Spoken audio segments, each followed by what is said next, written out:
Aminin ay, baga na aminin. Lakad niya kunti.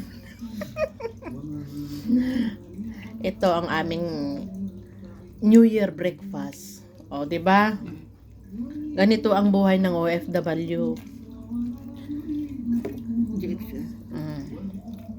DXN na coffee. Ganito lang. Ganito lang sapat na sa amin na OFW. Yan. Star margarine. Yan ang ipalaman dito. Ganyan ang buhay naming OFW. Kaya dyan sa Pinas, maswerte kayo na nandyan sa Pilipinas. Pero ang bread, original. Original daw yung bread na. Simpleng breakfast. Ang aming handa. Maswerte nga kayo sa Pilipinas eh.